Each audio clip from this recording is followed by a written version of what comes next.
Bible answers, Bible జవాబుల్లో నేటి ప్రశ్న: సువార్త కరపత్రాలు ఉపయోగకరమేనా?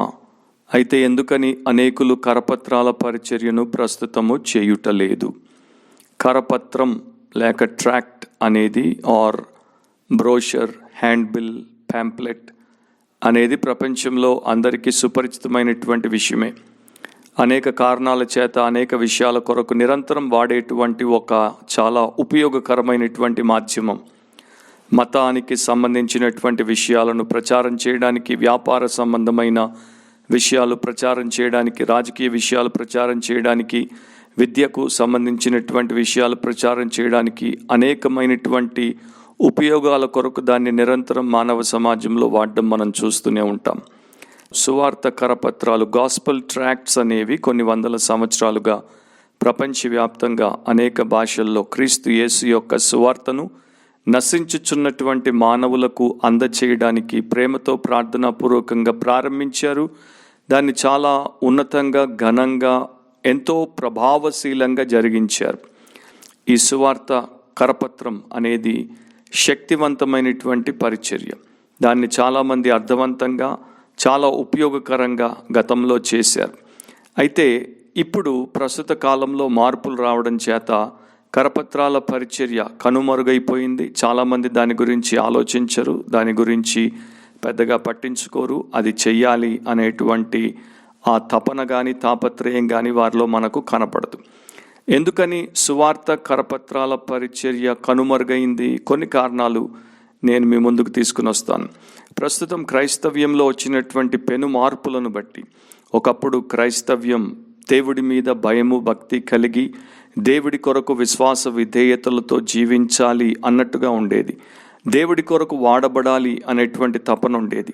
కానీ ఇప్పుడు క్రైస్తవ్యంలో వచ్చినటువంటి పెద్ద మార్పు ఏంటంటే, దేవుడిని మన కొరకు వాడుకోవాలి, దేవుడు మనకు అది ఇది చేసి పెట్టాలి, దేవుడు మనల్ని దీవించాలి, మనల్ని వర్ధిల్ల చేయాలి, మనకు విజయాలు దయచేయాలి అనేటువంటి ఈ కొత్త ధోరణి, కొత్త పోకడలో పడిపోయారు. కనుక కరపత్రాల పరిచర్య లేకపోతే క్రీస్తు ప్రభువుని లోకానికి నశిస్తున్న వారికి పరిచయం చేయాలి అనేటువంటి ఆసక్తి తగ్గిపోయింది. ప్రభు వెనకబడ్డాడు, మనుషులు వారి స్వంతాన్ని ముందు పెట్టుకున్నారు కనుక దాన్ని మరిచారు, విస్మరించారు.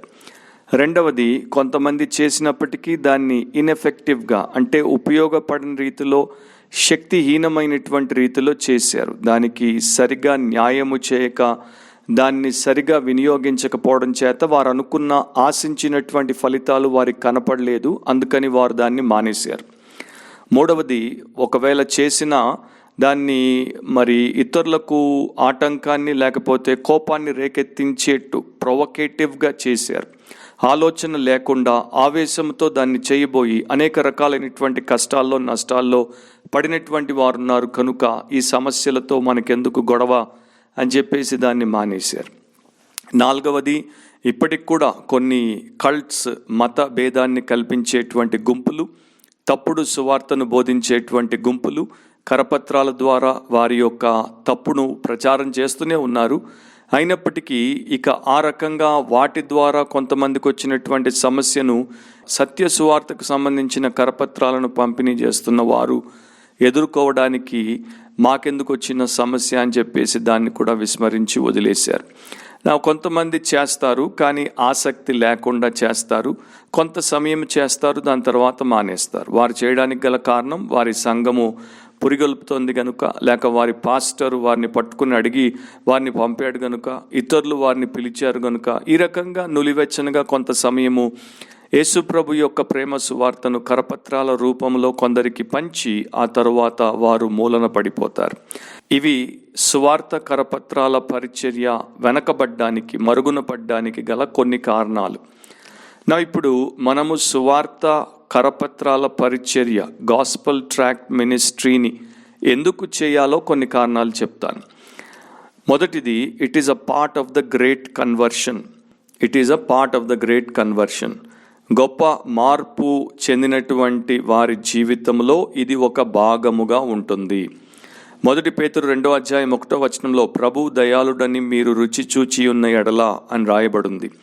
ఏ వ్యక్తి అయినా యేసుక్రీస్తు ప్రభువుని స్వంత రక్షకునిగా తెలుసుకుని పాప క్షమాపణ పొంది రక్షించబడి నూతన సృష్టిగా మార్చబడినప్పుడు దేవుని యొక్క విశేషమైన అపారమైనటువంటి ప్రేమను వ్యక్తిగతంగా చవిచూచినప్పుడు ఆ ప్రేమ సువార్తను, ఆ ప్రేమ గల దేవుణ్ణి ఇతరులకు, తన సొంత కుటుంబీకులకు, తన బంధువులకు, తన ఇరుగు పొరుగుకి, తనకు పరిచయం ఉన్నటువంటి వారికి చెప్పకుండా, పరిచయం చేయకుండా ఉండలేడు.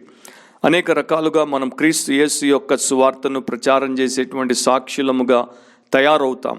అది ఒక సాక్ష్యము ద్వారా కావచ్చు, వ్యక్తిగతంగా ఒకరితో మనకు దేవుడు చేసినటువంటి గొప్ప కార్యాన్ని పంచుకోవడం ద్వారా కావచ్చు, ఒక ప్రసంగమును మనము చేయడం ద్వారా కావచ్చు, ఒక బుక్లెట్లో దాని గురించి మనం రాసి పంపిణీ చేయడం కావచ్చు, లేకపోతే సింపుల్గా ఒక గాస్పుల్ ట్రాక్ట్ని, సువార్త కరపత్రాన్ని ఇతరులకు ఇచ్చి క్రీస్తు ప్రేమను వారు కూడా తెలుసుకోవడానికి పరిచర్య చేయడం కావచ్చు.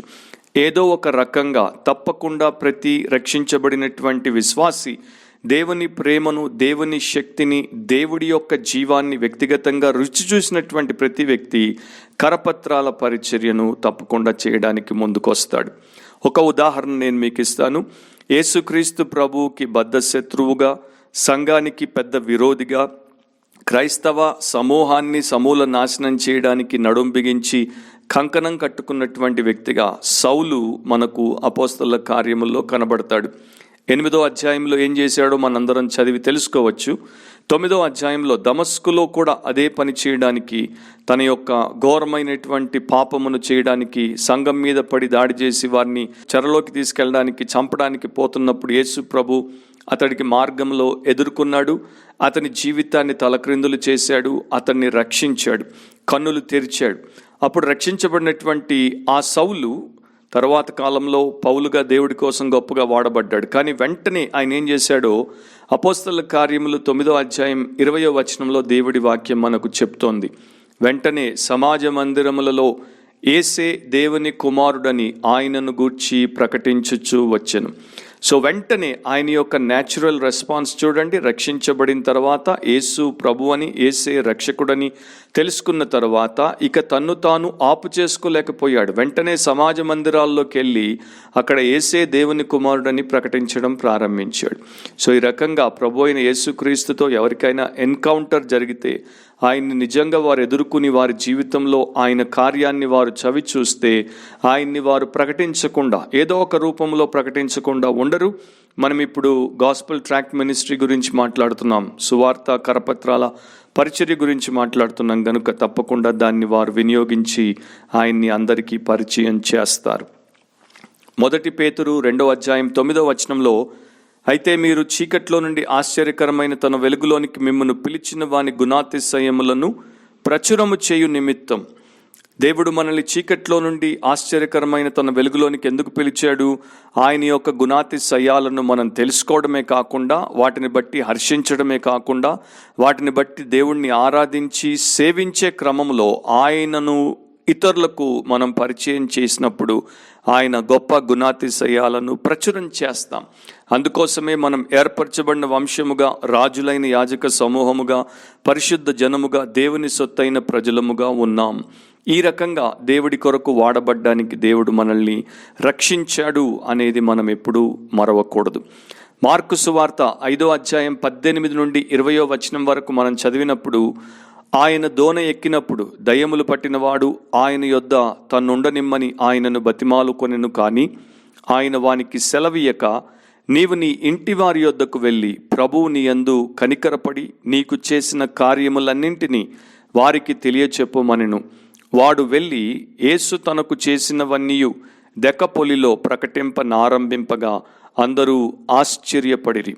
దయ్యం పట్టినటువంటి వాడు, సేన అనేటువంటి దయ్యం పట్టినటువంటి వాడు అందరి చేత విసర్జించబడి సమాధుల్లో వాడిని పెట్టేసి సంకెళ్లతో బంధించి ఎప్పుడు చేస్తే అప్పుడు పాతి పెడదామా అని ఎదురు చూస్తున్నటువంటి మానవ సమాజానికి దిమ్మ తిరిగిపోయేటట్టు ప్రభు అయిన యేసుక్రీస్తు అక్కడికి వచ్చి దయ్యం పట్టిన వాణ్ణి ఆయన పట్టుకొని వాణ్ణి పూర్తిగా స్వస్థ చిత్తుణ్ణి చేశాడు, స్వస్థ బుద్ధినిచ్చాడు, సువార్త పరిచారకుడిగా వాణ్ణి మార్చేశాడు. A maniac has become a messenger of Jesus Christ. So ఒక దయ్యం పట్టిన వాడిని దేవుడు పట్టుకుని దేవుడి సందేశాన్ని 10 పట్టణాలకు, డెకాపోలి అంటే 10 సిటీస్, 10 పట్టణాలకు తీసుకుపోవడానికి వాడిని పంపినప్పుడు వాడు పోయి ఆ పని చేశాడు. అందుకే నేను అన్నాను, it is a part of the great conversion. గొప్ప మార్పును దేవుడు రక్షించబడిన వ్యక్తిలో కలిగించినప్పుడు ఇది దానిలో ఒక సహజమైనటువంటి విషయంగా భాగంగా ఉంటుంది. ఇక రెండో పాయింట్ని మీరు చూస్తే, it is a part of the great commission. It is a part of the great commission. గొప్ప ఆదేశంలో ఇది ఒక భాగముగా ఉంది.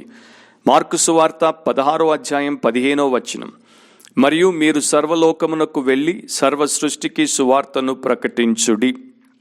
ఇది క్రీస్తునందున్నటువంటి విశ్వాసము గల వారందరికీ ఆయన ఇచ్చినటువంటి ఆదేశం, ఆయన ఇచ్చినటువంటి ఆజ్ఞ, ఆయన వారికి ఇచ్చినటువంటి ఒక గొప్ప ధన్యకరమైనటువంటి పరిచర్య. దేవుని ఆజ్ఞను మనము కాదనలేం. రెండవది, సర్వ సృష్టికి, అందరికీ, ప్రపంచంలో ఉన్నటువంటి వారందరికీ సువార్తను ప్రకటించుట. ఈ సువార్త ప్రచారం అనేది రకరకాలుగా చేస్తాం. ప్రస్తుతం టెలివిజన్ ద్వారా, ఇంటర్నెట్ ద్వారా, శాటిలైట్ ద్వారా, మరి నిజంగా మనం మీటింగ్లో ఉండి మాట్లాడడం ద్వారా, లేకపోతే ఇంకో రకంగా అండ్ ఇప్పుడు మనం కరపత్రాల పరిచర్య గురించి మాట్లాడుతున్నాం కనుక ఆ రకంగా మనం ఈ పరిచర్యను చేయొచ్చు. మీరు ఒక మూలను నిలబడి ఒక రోజంతా కూడా 1000 కరపత్రాలు పంచొచ్చు, లేక పెద్ద జన సమూహం ఉన్న చోటుకెళ్ళి ఒక రోజులో 10,000 కరపత్రాలు పంచొచ్చు, లేక ఒక పెద్ద జాతరకి వెళ్తే ఒక రోజులో 1,00,000 కరపత్రాలు పంచొచ్చు.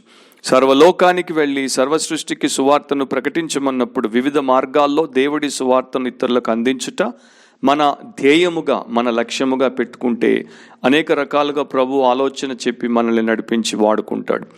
రోమీలకు రాసినప్పుడు 10వ అధ్యాయం 10 నుండి 18వ వచనం వరకు ఈ రకంగా రాయబడింది. నేను చదువుతున్నాను, జాగ్రత్తగా గమనించండి. ఏమనగా, ఆయన యందు విశ్వాసముంచి వాడెవడనూ సిగ్గుపడడని లేఖనము చెప్పుచున్నది. యూదుడని గ్రీసు దేశస్థుడని భేదము లేదు, ఒక్క ప్రభువే అందరికీ ప్రభు అయి ఉండి తనకు ప్రార్థన చేయు వారందరి ఎడల కృప చూపుటకు ఐశ్వర్యవంతుడై ఉన్నాడు. ఎందుకనగా ప్రభు నామమును బట్టి ప్రార్థన చేయు వాడెవడో వాడు రక్షించబడును. వారు విశ్వసింపని వానికి ఎట్లు ప్రార్థన చేయుదురు? వినని వానిని ఎట్లు విశ్వసించుదురు? ప్రకటించువాడు లేకుండా వారెట్లు విందురు? ప్రకటించువారు పంపబడిన ఎడ్ల ఎట్లు ప్రకటించుదురు? ఇందు విషయమై ఉత్తమమైన వాటిని గూర్చిన సువార్త ప్రకటించు వారి పాదములెంతో సుందరమైనవి అని రాయబడి ఉన్నది. అయినను అందరూ సువార్తకు లోబడలేదు ప్రభువా, మేము తెలియజేసిన సమాచారం ఎవడు నమ్మెను అని యెషయా చెప్పుచున్నాడు కదా. కాగా వినుట వలన విశ్వాసము కలుగును, వినుట క్రీస్తును గూర్చిన మాట వలన కలుగును. అయినను నేను చెప్పునదేమనగా, వారు వినలేదా? విన్నారు కదా. వారి స్వరము భూలోకమంతటికిని, వారి మాటలు భూదిగంతముల వరకును బయలు వెళ్ళెను. ఇక్కడ మనం చూస్తున్నాం, క్రీస్తు యేసు యొక్క సువార్తను వారు వెళ్ళి ప్రకటించాలి. ప్రకటించినప్పుడు అనేకులు వినాలి. విన్నవారు వాక్యమును విన్నారు గనుక, క్రీస్తును గూర్చినటువంటి మాటను విన్నారు గనుక విశ్వాసంలోనికి వస్తారు. విశ్వాసంలోనికి వచ్చినప్పుడు వారు ప్రభు నామమున ప్రార్థన చేస్తారు. ప్రార్థన చేసినప్పుడు ప్రభు కృప చేత వారు రక్షించబడతారు. ఇది దేవుని యొక్క కార్యం. ఇది దేవుడు మనకిచ్చినటువంటి గొప్ప ఆదేశం. ఆ ప్రకారం మనము ఇక్కడ ప్రసంగించుటకు బదులు కాగితం మీద ముద్రింపబడినటువంటి ఒక సువార్త ప్రసంగాన్ని, లేక సువార్త సత్యాన్ని, సువార్త సందేశాన్ని ఇతరుల చేతుల్లో మనం పెడుతున్నాం. వారు విన్నా లేక చదివినా ఆ రకంగా విశ్వాసంలోనికి వచ్చి రక్షించబడ్డానికి దేవుడు దాన్ని వినియోగించుకుంటాడు. శక్తి ఆ యొక్క కాగితంలో లేదు, కానీ శక్తి ఆ కాగితం మీద ముద్రింపబడినటువంటి దేవుని వాక్యపు సత్య సువార్తకు సంబంధించిన అక్షరాల్లో ఉంది. 1 కొరింథీ 1:18 సిలువను గూర్చిన వార్త నశించుచున్న వారికి వెర్రితనము, కానీ రక్షింపబడుచున్న మనకు దేవుని శక్తి అని రాయబడింది. అవును, సువార్త కరపత్రాలు పంపిణీ చేసినప్పుడు చాలామంది గేలి చేస్తారు, తీసుకొని చించేస్తారు, తీసుకొని విసిరేస్తారు, తీసుకొని కింద పారేసి తొక్కేస్తారు, రకరకాలుగా చేస్తారు. కొందరు తీసుకోరు, కొందరు మన దగ్గరికి రాకుండా మనల్ని వైదొలిగి వెళ్ళిపోతారు. పర్వాలేదు, నశించే వారికి అది వెర్రితనం, కానీ రక్షించబడేవారు ఉన్నారు. వారెవరో మనకు తెలియదు కనుక అందరికీ మనం ఇస్తూ ఉండాలి, ప్రేమతో ఇవ్వాలి. ఇచ్చినప్పుడు రక్షించబడే వారికి అది దేవుని శక్తి. హెబ్రీ 4వ అధ్యాయం 12వ వచనంలో, ఎందుకనగా దేవుని వాక్యము సజీవమై బలము గలదై రెండంచులు గల ఎటువంటి ఖడ్గము కంటెను వాడిగా ఉండి ప్రాణాత్మలను కీళ్లను మూలుగను విభజించునంత మట్టుకు దూరుచు హృదయం యొక్క తలంపులను ఆలోచనలను శోధించుచున్నది. సో దేవుని యొక్క వాక్యమే మానవుని యొక్క హృదయ అంతరంగాన్ని ఛేదించేటువంటి శక్తివంతమైనటువంటి సాధనం గనుక ఏ మనిషి ఏ సమయంలో ఏమి ఆలోచిస్తున్నాడో, ఏ రకంగా ఆదుర్దాలో ఉన్నాడో, ఏ రకమైనటువంటి అనర్థానికి తన జీవితాన్ని అప్పగించుకునేటువంటి స్థితిగతుల్లో ఉన్నాడో మనకు తెలియదు. అలాంటి వ్యక్తులకు ఈ సత్య సువార్తనిచ్చినప్పుడు వాక్యం వారి యొక్క హృదయాంతరంగాల్లోనికి వెళ్ళి వారికి ఉన్నటువంటి పరిస్థితులను పసిగట్టి వారికి సహాయము చేయగలదు. అలాంటి శక్తి సత్య సువార్తకు ఉంది. కనుకనే మనం ఈ పరిచర్యను చెయ్యాలి. యెషయా 55:10-11 వర్షమును హిమమును ఆకాశము నుండి వచ్చి అక్కడికి ఎలాగూ మరలక భూమిని తడిపి విత్తువానికి విత్తనమును భుజించువానికి ఆహారమును కలుగుటకై అది చిగిర్చి వర్ధిల్లునట్లు చేయునో అలాగే నా నోట నుండి వచ్చు వచనమును ఉండును. నిష్ఫలముగా నా యొద్దకు మరలక అది నాకు అనుకూలమైన దాని నెరవేర్చును. నేను పంపిన కార్యమును సఫలము చేయును. ఈ విశ్వాసంతో ఆ యొక్క కరపత్రాన్ని మనము ప్రార్థనతో దేవుడి యొక్క నామమున ఇతరులకు పంపిణీ చేసినప్పుడు ఆయన వాక్యము ఆయన కార్యాన్ని సంపూర్ణంగా నెరవేరుస్తుంది. There is power in the printed page because the page has the word of God, the gospel of the Lord Jesus Christ, the truth of the eternal God. అది ఎప్పుడు మరవద్దు. కొత్తగా విశ్వాసులైనటువంటి వారు వెంటనే వారు నోరారా దీని గురించి చక్కగా మాట్లాడలేరు, ఆర్టికులేట్ చేయలేరు సువార్తను. కనుక ఒక సువార్త కరపత్రాన్ని ఇతరులకు పంపిణీ చేయటం ద్వారా సువార్తను వారు ప్రచారం చేసిన వారిగా ఉంటారు. అనుభవం ఉన్నటువంటి క్రైస్తవులు నిరంతరం సువార్తను ఇతరులతో పంచుకునేటువంటి వారు కూడా ఆయా సమయాల్లో ఈ కరపత్రాన్ని వెంటబెట్టుకుని ఉంటే దాన్ని సులువుగా ఇతరుల చేతుల్లో పెట్టి ప్రేమతో వారిని చదువుకోమని చెప్పి వారికి సహాయం చేసిన వారు అవుతారు. ఒక కరపత్రాన్ని ఒకరికిచ్చి ఒక సంభాషణను మీరు ప్రారంభించి వారిని ప్రభు దగ్గరికి నడిపించడానికి అవకాశాన్ని వినియోగించుకోవచ్చు. ఈ రకంగా మీరు ప్రయాణాల్లో ఉన్నప్పుడు అనేకులను మీరు ఎదుర్కొంటున్నప్పుడు మీరు కరపత్రాలు ఇచ్చి వారికి దేవుని యొక్క మార్గాన్ని చూపించిన వారవుతారు. దారి తప్పినటువంటి అనేకులు మార్గంలో మనకు ఎదురవుతారు కనుక వారికి మీరు సహాయం చేయొచ్చు. మీ గృహంలో వాటిని ఎల్లప్పుడూ సిద్ధంగా పెట్టుకుంటే మరి ఇప్పుడు మనము ఎన్నో రకాల భాషల్లో కరపత్రాలను మనం కలిగి ఉండొచ్చు. అవి పెట్టుకున్నప్పుడు మన ఇంటికి ఆయా రకాలైనటువంటి కారణాల చేత వచ్చినటువంటి వారు, పని కోసం వచ్చిన వారు, కలవడానికి వచ్చిన వారు, ఇతరత్ర కారణాల చేత వచ్చినటువంటి వారికి మనము ఆ కరపత్రాన్ని ఇచ్చి వారు కూడా సత్యము తెలుసుకోవడానికి సహాయపడవచ్చు. ఇక సంఘము ద్వారా లేక వ్యక్తిగతంగా మాస్ డిస్ట్రిబ్యూషన్ని అనేకులున్న చోటికెళ్ళి కరపత్రాలను మనము పంపిణీ చేయడానికి మనల్ని మనము అప్పుడప్పుడు తరచూ చేయడానికి అప్పగించుకుంటే కరపత్రాల పరిచర్య ద్వారా దేవుడి నామం హెచ్చించబడుతుంది, అనేకులు రక్షించబడతారు. ఏ రకంగా చేయాలి? ప్రార్థనాపూర్వకంగా చేయాలి. ఎందుకంటే ఈ పరిచర్య పూర్తిగా దేవుడి యొక్క శక్తి మీద ఆధారపడింది, దేవుని కృప మీద ఆధారపడింది. దేవుడే ఒక వ్యక్తి జీవితంలో తన వాక్యమును వాడి రక్షణలోనికి తీసుకురాగలడు. కనుక ప్రార్థనలో ప్రభువా మేము నిమిత్త మాత్రులము, నిష్ప్రయోజకులమైన సేవకులము, నీవే మాకు నిరంతరము తోడై ఉండి సహాయము చేయమని ప్రార్థించి చేయాలి. రెండవది ప్రేమతో చేయాలి. ఏ పరిచర్య అయినా సరే ప్రేమ లేకుండా చేస్తే అది వ్యర్థం. మనము ఏ వ్యక్తికైతే కరపత్రాన్ని ఇస్తున్నామో ఆ వ్యక్తిని నిజంగా ప్రేమించి అతడు లేక ఆమె రక్షించబడి నిత్య జీవానికి వారసులు అవ్వాలి అనే భావముతో వారి కరపత్రం ఇచ్చినప్పుడు తప్పక దైవ కార్యాన్ని చూస్తాం. మూడవది మర్యాదపూర్వకంగా చేయాలి. ఎదుటివారు మనతో ఏ రకంగా ప్రవర్తించినా మనం మాత్రం క్రీస్తు యేసు దాసులమని, క్రీస్తు మనస్సును కలిగి తగ్గింపుతో ఆత్మపూర్ణులమై మంచి లక్షణముతో ఈ యొక్క పరిచర్యను చేసేవారముగా ఉండాలి. వినయముతో చేయాలి. ఎదుట కొన్నిసార్లు కొంతమంది రౌడీలుగా ప్రవర్తిస్తారు, మనల్ని దూషించవచ్చు, దాడి చేయొచ్చు, లేక తోసివేయచ్చు, ఇంకొకటి చేయొచ్చు. అలా చేసినప్పుడు మనము వినయ మనస్కులమైతే నెమ్మదిగా ఉండి మౌనంగా ఉండి చిరునవ్వుతోనే అక్కడి నుండి వైదొలిగి ఇంకొకరికి కరపత్రాన్ని ఇచ్చే పనిలో మునిగిపోవాలి. జ్ఞానముతో చేయాలి. ఇతరులతో ఎప్పుడు కూడా మనం వాదం పెట్టుకోవద్దు. ఆర్గ్యుమెంట్లు మనకు ఉపయోగకరం కాదు. వారిని చిన్న చూపు చూడకూడదు. వారిని మనము చిన్నగా చేసి బిలిటిల్ చేసి మాట్లాడకూడదు. వారిని మనము ఏ రకంగా కూడా ఆవేశానికి గురయ్యేటట్టు మన ప్రవర్తన పలుకుల ద్వారా అవకాశం ఇవ్వకుండా జ్ఞానముతో ఈ పనిని మనం చెయ్యాలి. అంతేకాదు ఓర్పుతో చెయ్యాలి. ఒక్కసారి కరపత్రాలు పంచి లేక 10 సార్లు కరపత్రాలు పంచి అయ్యో నా కరపత్రాల పరిచర్యకు నాకు ఫలం కనపడట్లేదే అని పడిపోకూడదు. ఓర్పు అవసరం. విత్తనాన్ని విత్తుతున్నాం, ఏదో ఒక సమయంలో ప్రభు ఫలాన్ని ఇస్తాడు కనుక మనం విత్తి కనిపెట్టేటువంటి వారంగా ఉండాలి. ఇమీడియట్గా రిజల్ట్స్ని వెనువెంటనే ఎక్స్పెక్ట్ చేయకూడదు. బైబిల్లో ఒక అద్భుతమైన మాట ఉంది, నన్ను ఎప్పుడు బలపరిచేటువంటి మాట. ప్రసంగి 11:1 ఉంటుంది, నీ ఆహారమును నీళ్ల మీద వేయుము, చాలా దినములైన తర్వాత అది నీకు కనబడును. నీ ఆహారాన్ని నీళ్ల మీద వేయి, చాలా దినములైన తర్వాత అది నీకు కనపడుతుంది. సో ఆ ప్రకారం నీవు దేవుని యొక్క వాక్యము అనేటువంటి విత్తనాన్ని అనేక హృదయాల్లో వెదజల్లు. సువార్త కరపత్రికల మాధ్యమం ద్వారా అనేక దినాల తర్వాత లేక సంవత్సరాల తర్వాత దాని ఫలాన్ని నీవు దేవుడి సన్నిధిలో చూస్తావు.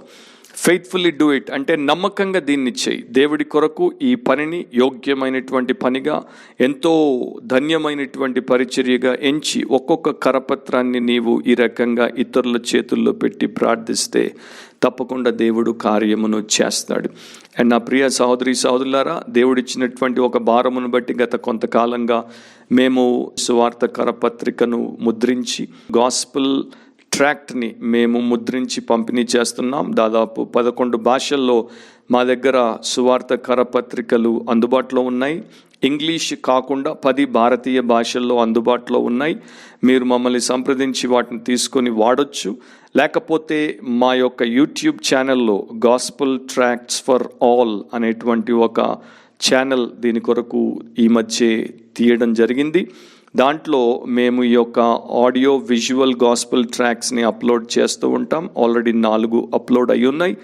వాటిని ఆ లింక్ని నేను డిస్క్రిప్షన్లో పెడుతున్నాను. మీరు దాన్ని తీసుకొని ఈ క్రిస్మస్ సీజన్లో, ఈ రాబోయే న్యూ ఇయర్లో అండ్ ఇక ప్రభు వచ్చేంత వరకు అనేకులకు మీరు దాన్ని షేర్ చేయొచ్చు, డిజిటల్గా షేర్ చేయొచ్చు.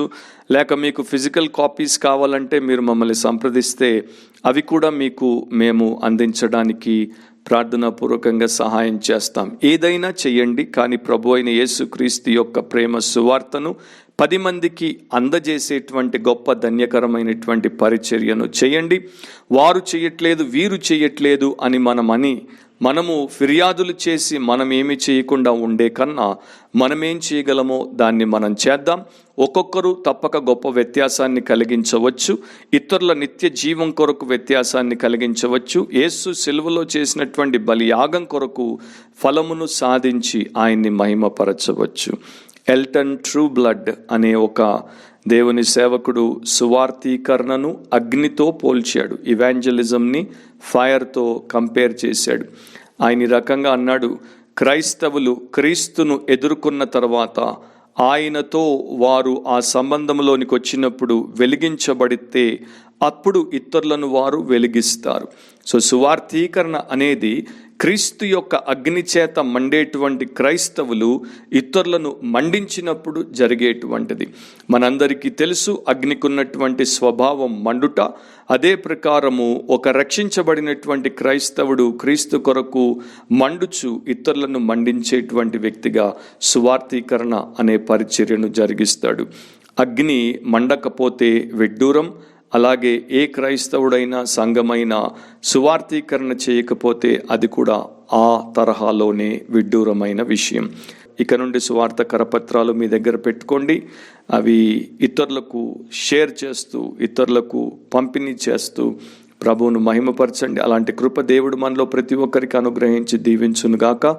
మరో ప్రశ్నకి మరో జవాబుతో మరో సమయంలో మనం కలుసుకునేంత వరకు ప్రభు మనందరినీ ఆయన పరిచర్యలో పదును పెట్టి వాడుకొనుగాక. Amen. God bless you all.